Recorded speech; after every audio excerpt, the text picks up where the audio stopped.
So 2 weeks ago, I posted a video on the cheapest motorcycles to buy and own with the subtext that you're being a real smarty pants if you bought one of those kinds of motorcycles. However, like a coin, there's always another side, a yin to the yang, so that all things may be perfectly balanced as they should be. So today we're going to take a look at the dumbest motorcycles that you can spend human currency on. These are the kind of bikes that'll have you scratching your head wondering why you even decided to pull the trigger on it in the first place, and in some rarer cases, might have you looking for the sweet release of death. In general, though, it's the kind of bike that you're going to be pulling out your wallet constantly, or spending more time wrenching than riding, or just plain dumb to ride on the street. Now, as with any of my roast-style lists, it's important to remember that if your bike ends up on this list and you like it, that's awesome. Hell, it's why I own two stupid supermotos to commute on, which is up there in the world of dumb motorcycle choices. But remember, we're just having fun, and I'm not calling you a big dum-dum unless you own a Grom and you aren't scrambling it, in which case, what are you even doing with your life? But you know what's not dumb? Putting your phone in a Rokform case. I've been using a Rokform case that I bought with my own hard-earned doubloons, and so far it's been one of the best phone cases I've ever used. Forget your OtterBoxes or your discount Amazon cases. This thing's awesome. It protected my Note 10 from a whole bunch of drops because I'm a giant butterfingered klutz apparently, and the big-ass magnet means that I can stick it to my bike while I'm working on it, and I can actually see what I'm supposed to be doing. The best part, though, is the phone mount. I use it all the time when I lead my weekend rides, and I can't tell you how nice it is not to have to memorize my route ahead of time. It's solid enough to hold the phone snug for an all-day cruise, and it's adjustable so you can get just that right angle. Click the link below and use the code YN25 for 25% off your order and free shipping on the best motorcycle phone mount you can buy. Number 7, carbureted motorcycles. Yep, this applies to literally any motorcycle with a carb. They're all outdated, maintenance heavy, overly complicated relics of a bygone era. Now, I know that the comment section is filled with people who are busy typing a message that looks something like, "I've got a carbed bike and I get more power than a modern leader bike and have better throttle response, and if my bike breaks down I can fix it because FI is for girls." And you know what? If you're in the middle of typing that comment, I urge you to stop for a moment and ask yourself, why?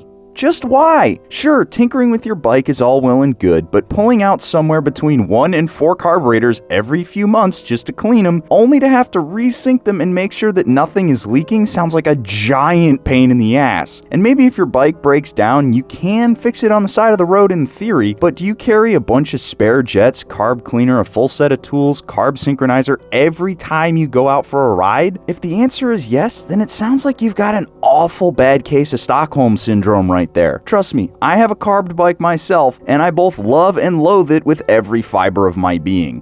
I have been tweaking air-fuel mixtures for months, and just when I thought I had it right, the weather changes and I have to start from scratch. Do yourself a favor and switch to FI. Sure, in the nuclear Armageddon when all computers fail, the carbed bikes might run better, but we aren't living in the post-apocalypse right now, are we?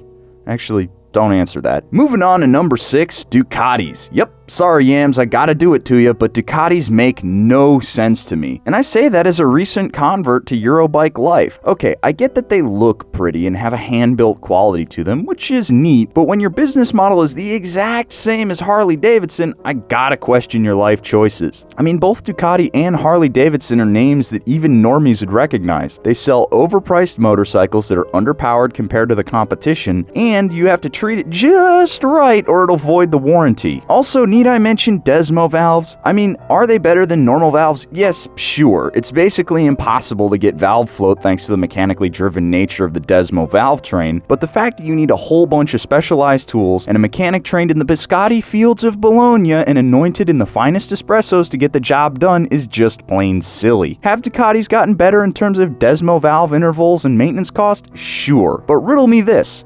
How do you find neutral, Oh, and before a bunch of you people in the comments say this, yes, I know the Multistrada V4 is getting spring-driven valves. No, it doesn't make it better. It's not gonna work because it's the first time they've used springs in a bazillion years. Number 5, special edition motorcycles. Owning a special edition motorcycle is a lot like dating a supermodel. It looks pretty and makes everyone around you jealous for your taste and the depth of your pocketbook, but you don't get to touch it, and you know deep down, it's more for everyone else to enjoy. Special edition motorcycles like your Ducati Superleggeras, your 2006 R1 LEs, or hell, even the Daytona 675 Moto 2 or MV Agusta F3 800 Reparto Corsa, like we have in the shop right now, are not really meant to be ridden. Sure, it's a motorcycle with 2 wheels and an engine, but their insane upcharge over the base model for some carbon fiber and other farkles make them for a very unique kind of buyer. They're for the kind of person who rides a Street Fighter V4 on the daily and lives in a penthouse apartment in Manhattan. Those special editions are designed to be ornaments in those multi-million-dollar apartments. Don't believe me?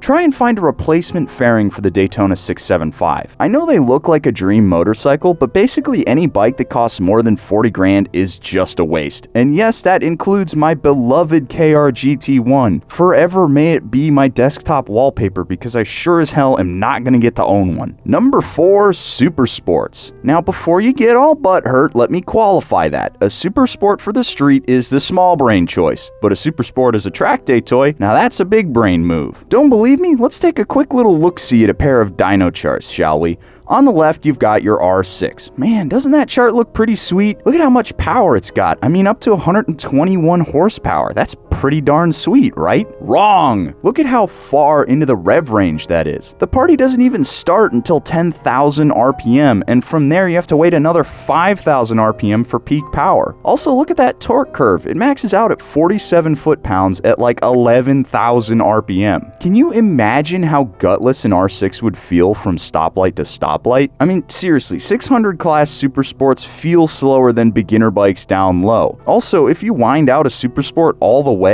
you're going go to jail fast before you know it. And now on the right, we have the most patrician MT-07. Sure, it doesn't have that screaming top-end rush of a Super Sport, but it makes peak power just under 9,000 RPM and makes 40 foot-pounds of torque right away. As a street bike, it's also way easier to maintain with 2 less cylinders, way less plastic. It's cheaper, more usable, and chiefly more comfortable to ride than a Super Sport. Admittedly, it will fall apart when pushed, but you can't even push a Super Sport on the street anyway, so it doesn't really matter. Remember, kiddies, it's more fun to ride a slow bike fast than a fast bike slow. Number 3, Project Motorcycles. Let me set a scene for you. You just low-sided your Ninja 650 hitting a gravel patch on your favorite back road. You're fine, but the bike is completely ganked up. The forks, the engine, and the frame are okay, but the levers are screwed, plastics are spent, and your lights are smashed to bits. You decided it's better to keep the bike than total it out, but you looked into the price to fix it and damn near had a heart attack. After a few days lost in deep thought, you figured you could turn it into a Street Fighter and do right instead of just rattle canning the whole thing black and putting handlebars on it. After a few months of work and countless thousands of dollars, you just want the bike gone, so you decide to flip it on Craigslist for a few grand with the caption, "Runs great, needs some TLC, don't have time to finish it." Let me rip this band-aid off right now. If you own a project bike, it will never, ever be done. There's always something that needs fixing or replacing. They're just deep, dark voids into which you pour money and time and it never returns. Trust me on this one. I bought my DRZ for $2,300 and have dumped like $1,500 into it between parts and my time, and it does run better, but it still looks like a steaming pile of crap. I can clock another $1,500 worth of mods that I need to do to that motorcycle just to make it tip-top again, but I could also just crush it into soda cans and put the money towards a bike that actually works every time. Never buy someone else's project and never keep your own project. Just get yourself a motorcycle that works. Number 2, Chinese motorcycles. You know the kind of bike I'm talking about. The motorcycles that appear in YouTube videos with the title, "I bought the cheapest motorcycle from blank," with some cheap looking bike in a crate in the thumbnail. Yeah, all those motorcycles. They're basically all garbage. But why, Spite? My buddy's friend's uncle's cousin just bought one and it runs great. Heck, he only spent like $2,000 on it because he bought it on Prime Day for a nice discount. Well, the problem with those motorcycles is you can't sell a vehicle that cheap and make money doing it if it's got any sort of quality behind it. As a result, they have super old school dashes that work like 50% of the time. They're all carbureted, and you know that's big dumb right there, and they just don't have the fit and finish of a proper motorcycle. Plus, they're all basically 125s or 250s. If you want something cheap and disposable, but you have a crippling fear of going fast, just buy a scooter. Plus, there's basically no support system for your little Chinese bike, so you better know what you're doing when it comes to maintenance, or at least know someone who does, because if you take that crappy little 125 to a local shop, they're probably going to go tell you to pound sand.